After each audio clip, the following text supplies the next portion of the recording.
আসসালামু আলাইকুম। আজকে দেশের নেতৃবৃন্দকে সঙ্গে নিয়ে জাতির যে গুরুত্বপূর্ণ দায়িত্ব পালন করতে আমরা এসেছি, আল্লাহ তার জন্য আমাদের জন্য রহমত বর্ষণ করছেন। আল্লাহর রহমত নিয়ে আমি এই ঘোষণাপত্র পাঠ করব। বান্ডেল থাকলে প্রতি সেনমানিতে টাকা বাঁচবে। বিকাশ সেনমানি বান্ডেল কিনে জিতুন প্রতি লেনদেনে। বিসমিল্লাহির রহমানির রহিম। যেহেতু উপনিবেশ বিরোধী লড়াইয়ের সুদীর্ঘকালের ধারাবাহিকতায় এই ভূখণ্ডের মানুষ দীর্ঘ 23 বছর পাকিস্তানের স্বৈরশাসকদের বঞ্চনা ও শোষণের বিরুদ্ধে রুখে দাঁড়িয়েছিল এবং নির্বিচার গণহত্যার বিরুদ্ধে গণপ্রতিরোধ গড়ে 1971 সালে 26শে মার্চ স্বাধীনতা ঘোষণা করে রক্তক্ষয়ী মুক্তিযুদ্ধের মাধ্যমে জাতীয় মুক্তির লক্ষ্যে বাংলাদেশ রাষ্ট্র প্রতিষ্ঠা করেছিল। এবং যেহেতু বাংলাদেশের আপামর জনগণ দীর্ঘ আন্দোলন সংগ্রামের মধ্য দিয়ে এই ভূখণ্ডে স্বাধীনতার ঘোষণাপত্রে বিবৃত সাম্য, মানবিক মর্যাদা,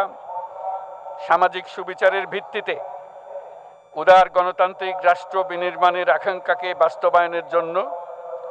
সর্বোচ্চ ত্যাগ স্বীকার করেছে, এবং যেহেতু স্বাধীন বাংলাদেশের 1972 সালের সংবিধান প্রণয়ন পদ্ধতি এর কাঠামোগত দুর্বলতা ও অপপ্রয়োগের ফলে স্বাধীনতা পরবর্তী আওয়ামী লীগ সরকার মুক্তিযুদ্ধের জনআকাঙ্ক্ষা পূরণে ব্যর্থ হয়েছিল এবং গণতন্ত্র ও রাষ্ট্রীয় প্রতিষ্ঠানগুলোর কার্যকারিতা ক্ষুণ্ণ করেছিল, এবং যেহেতু স্বাধীনতা পরবর্তী আওয়ামী লীগ সরকার স্বাধীনতার মূল মন্ত্র গণতান্ত্রিক শাসন ব্যবস্থার বিপরীতে বাকশাল নামে সাংবিধানিকভাবে একদলীয় শাসন ব্যবস্থা কায়েম করে এবং মত প্রকাশ ও বিচার বিভাগের স্বাধীনতা হরণ করে, যার প্রতিক্রিয়ায় 1975 সালের 7ই নভেম্বর দেশের সিপাহী জনতার ঐক্যবদ্ধ বিপ্লব সংগঠিত হয় এবং পরবর্তী সময়ে একদলীয় বাকশাল পদ্ধতির পরিবর্তে বহুদলীয় গণতন্ত্র, মত প্রকাশ ও বিচার বিভাগের স্বাধীনতা পুনঃপ্রবর্তনের পথ সুগম হয়। এবং যেহেতু 80-র দশকে সামরিক স্বৈরশাসনের বিরুদ্ধে দীর্ঘ 9 বছর ছাত্র জনতার অবিরাম সংগ্রামের মধ্য দিয়ে 1990 সালে গণ অভ্যুত্থান সংগঠিত হয় এবং 91 সনে পুনরায় সংসদীয় গণতান্ত্রিক শাসন ব্যবস্থার প্রবর্তন করা হয়, এবং যেহেতু দেশি বিদেশি চক্রান্তে সরকার পরিবর্তনের গণতান্ত্রিক প্রক্রিয়া ব্যাহত হওয়ায় 1/11 মতো ষড়যন্ত্রমূলক ব্যবস্থার মাধ্যমে বাংলাদেশে শেখ হাসিনার একচ্ছত্র ক্ষমতা, আধিপত্য এবং ফেসিবাদের পথ সুগম করা হয়। যেহেতু দীর্ঘ 16 বছরের ফেসিবাদী অগণতান্ত্রিক গণবিরোধী শাসন ব্যবস্থা কায়েমের লক্ষ্যে এবং একদলীয় রাষ্ট্র ব্যবস্থা প্রতিষ্ঠার অতি উগ্র বাসনা চরিতার্থ করার অভিপ্রায়ে সংবিধানে অবৈধ অগণতান্ত্রিক পরিবর্তন করা হয়, যার ফলে একদলীয় একচ্ছত্র ক্ষমতা ও আধিপত্য প্রতিষ্ঠার পথ সুগম হয়। এবং যেহেতু শেখ হাসিনার আওয়ামী লীগ সরকারের দুঃশাসন, গুম খুন, আইন বহির্ভূত হত্যাকাণ্ড, মত প্রকাশের স্বাধীনতা হরণ এবং একদলীয় স্বার্থে সংবিধান সংশোধন ও পরিবর্তন বাংলাদেশের সকল রাষ্ট্রীয় সাংবিধানিক প্রতিষ্ঠানসমূহকে ধ্বংস করে, এবং যেহেতু হাসিনা সরকারের আমলে তারই নেতৃত্বে একটি চরম গণবিরোধী, একতান্ত্রিক ও মানবাধিকার হরণকারী শক্তি বাংলাদেশকে একটি ফেসিবাদী, মাফিয়া এবং ব্যর্থ রাষ্ট্রের রূপ দিয়ে আন্তর্জাতিকভাবে বাংলাদেশের ভাবমূর্তি ক্ষুণ্ণ করে, এবং যেহেতু তথাকথিত উন্নয়নের নামে শেখ হাসিনার ফেসিবাদী নেতৃত্বে সীমাহীন দুর্নীতি, ব্যাংক লুট, অর্থ পাচার ও ও অর্থনৈতিক প্রতিষ্ঠানগুলিকে ধ্বংসের মধ্যে দিয়ে বিগত পতিত দুর্নীতিবাজ আওয়ামী লীগ সরকার বাংলাদেশ ও এর অমিত অর্থনৈতিক সম্ভাবনাকে বিপর্যস্ত করে তোলে এবং পরিবেশ, প্রাণ বৈচিত্র্য ও জলবায়ুকে বিপন্ন করে। এবং যেহেতু শেখ হাসিনার ফ্যাসিস্ট সরকারের বিরুদ্ধে রাজনৈতিক দল, ছাত্র শ্রমিক সংগঠন সহ সমাজের সর্বস্তরের জনগণ গত প্রায় 16 বছর যাবৎ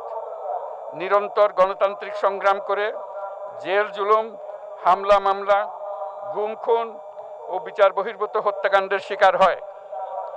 এবং যেহেতু বাংলাদেশে বিদেশি রাষ্ট্রের অন্যায় প্রভুত্ব, শোষণ ও খবরদারিত্বের বিরুদ্ধে এদেশের মানুষের ন্যায়সঙ্গত আন্দোলনকে বহিঃশক্তির তাবেদার আওয়ামী লীগ সরকার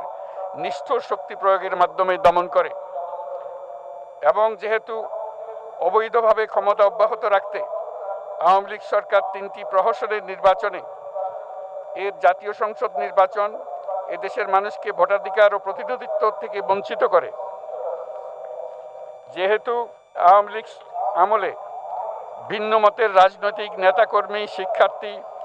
তরুণদের নিষ্ঠুরভাবে নির্যাতন করা হয় এবং সরকারি চাকুরিতে একচেটিয়া দলীয় নিয়োগ এবং কোটাভিত্তিক বৈষম্যের কারণে ছাত্র, চাকুরি প্রার্থী, নাগরিকদের মধ্যে চরম ক্ষোভের জন্ম হয়। এবং যেহেতু বিরোধী রাজনৈতিক দল সংগঠনের উপর চরম নিপীড়নের ফলে দীর্ঘদিন ধরে জনরোষের সৃষ্টি হয় এবং জনগণ সকল বৈধ প্রক্রিয়া অবলম্বন করে ফ্যাসিবাদ বিরোধী লড়াই চালিয়ে যায়। এবং যেহেতু সরকারি চাকরিতে বৈষম্যমূলক কোটা ব্যবস্থা বিলোপ ও দুর্নীতি প্রতিরোধে বৈষম্য বিরোধী ছাত্র আন্দোলন চলাকালে আওয়ামী লীগ সরকার কর্তৃক ব্যাপক দমন পীড়ন, বর্বর অত্যাচার, মানবতা বিরোধী হত্যাকাণ্ড চালানো হয়, যার ফলে সারা দেশে দলমত নির্বিশেষে ছাত্র জনতার উত্তাল গণবিক্ষোভ গণ অভ্যুত্থানের রূপ নেয়। এবং যেহেতু ফ্যাসিস্ট শক্তির বিরুদ্ধে অদম্য ছাত্র জনতার অভ্যুত্থানে রাজনৈতিক দল, ধর্মীয়, সামাজিক, সাংস্কৃতিক, পেশাজীবী, নারী ও শ্রমিক সংগঠনসমূহ সমাজের সকল স্তরের মানুষ যোগদান করে এবং আওয়ামী ফ্যাসিবাদী বাহিনী রাজপথে নারী, শিশু সহ প্রায় 1000 মানুষকে নির্বিচারে হত্যা করে, অগণিত মানুষ পঙ্গুত্ব, অন্ধত্ব বরণ করে। আন্দোলনের চূড়ান্ত পর্যায়ে সামরিক বাহিনীর সদস্যগণ জনগণের গণতান্ত্রিক লড়াইকে সমর্থন প্রদান করে। এবং যেহেতু অবৈধ শেখ হাসিনা সরকার পতন, ফ্যাসিবাদী ব্যবস্থার বিলোপ এবং নতুন রাজনৈতিক বন্দোবস্তের লক্ষ্যে বৈষম্য বিরোধী ছাত্র আন্দোলনের ডাকে জনগণ অসহযোগ আন্দোলন শুরু করে, পরবর্তী সময়ে 5ই আগস্ট ঢাকা অভিমুখে লং মার্চ পরিচালনা করে এবং ফ্যাসিবাদ বিরোধী আন্দোলনরত সকল রাজনৈতিক দল, ছাত্র জনতা তথা সর্বস্তরের সকল শ্রেণীর পেশার আপামর জনসাধারণ তীব্র আন্দোলনের চূড়ান্ত পর্যায়ে গণভবনমুখী জনতার উত্তাল যাত্রার মুখে ফ্যাসিস্ট হাসিনা 5ই আগস্ট 2024 তারিখে পদত্যাগ করে দেশ ছেড়ে পালিয়ে যেতে বাধ্য হয়। এবং যেহেতু বাংলাদেশের রাজনৈতিক ও সাংবিধানিক সংকট মোকাবেলায় গণ অভ্যুত্থানের মধ্য দিয়ে ব্যক্ত জনগণের সার্বভৌমত্বের প্রত্যয় ও প্রয়োগ রাজনৈতিক ও আইনি উভয় দিক থেকে যুক্তিসঙ্গত, বৈধ ও আন্তর্জাতিকভাবে স্বীকৃত এবং যেহেতু জনগণের দাবি অনুযায়ী এরপর অবৈধ দ্বাদশ জাতীয় সংসদ ভেঙে দেওয়া হয় এবং সংবিধানের 106 অনুচ্ছেদ অনুসারে সুপ্রিম কোর্টের মতামতের আলোকে সাংবিধানিকভাবে ডক্টর মোহাম্মদ ইউনূসের নেতৃত্বে 8ই আগস্ট 2024 তারিখে একটি অন্তর্বর্তীকালীন সরকার গঠন করা হয়। এবং যেহেতু বাংলাদেশের সর্বস্তরের জনগণের ফ্যাসিবাদ বিরোধী তীব্র আকাঙ্ক্ষা এবং ছাত্র জনতার অভ্যুত্থানের মধ্য দিয়ে ফ্যাসিবাদ, বৈষম্য, দুর্নীতিমুক্ত সমাজ ও রাষ্ট্র বিনির্মাণের অভিপ্রায় প্রকাশিত হয়, সেই হেতু বাংলাদেশের জনগণ সুশাসন ও সুষ্ঠু নির্বাচন, ফ্যাসিবাদী শাসনের পুনরাবৃত্তি রোধ, আইনের শাসন, অর্থনৈতিক ও সামাজিক ন্যায় বিচার নিশ্চিত করার লক্ষ্যে নিয়মতান্ত্রিক উপায়ে বিদ্যমান সংবিধান ও সকল রাষ্ট্রীয় সাংবিধানিক প্রতিষ্ঠানের গণতান্ত্রিক সংস্কার সাধনের অভিপ্রায় ব্যক্ত করে এবং সেহেতু বাংলাদেশের জনগণ বিগত 16 বছরের দীর্ঘ ফ্যাসিবাদ বিরোধী আন্দোলন সংগ্রামকালে এবং 2024 সালের জুলাই গণঅভ্যুত্থানকালীন সময়ে ফ্যাসিস্ট আওয়ামী লীগ সরকার কর্তৃক সংগঠিত গুম খুন হত্যা, গণহত্যা, মানবাধিকার বিরোধী অপরাধ ও সকল ধরনের নির্যাতন, নিপীড়ন ও রাষ্ট্রীয় সম্পত্তি লুণ্ঠনের অপরাধসমূহের দ্রুত উপযুক্ত বিচারের দৃঢ় অভিপ্রায় ব্যক্ত করছে। সেহেতু বাংলাদেশের জনগণ জুলাই জনগণের সকল শহীদদের জাতীয় বীর হিসেবে ঘোষণা করে শহীদদের পরিবার, আহত যোদ্ধা এবং আন্দোলনকারী ছাত্র জনতাকে প্রয়োজনীয় সকল আইনি সুরক্ষা দেওয়ার অভিপ্রায় ব্যক্ত করেছে এবং সেহেতু বাংলাদেশের জনগণ যুক্তিসঙ্গত সময়ে আয়োজিতব্য অবাধ ও সুষ্ঠু ও নিরপেক্ষ একটি নির্বাচনের মাধ্যমে গঠিত জাতীয় সংসদে প্রতিশ্রুত প্রয়োজনীয় সাংবিধানিক সংস্কারের মাধ্যমে দেশের মানুষের প্রত্যাশা, বিশেষত তরুণ প্রজন্মের আকাঙ্ক্ষা অনুযায়ী আইনের শাসন ও মানবাধিকার, দুর্নীতি, শোষণমুক্ত, বৈষম্যহীন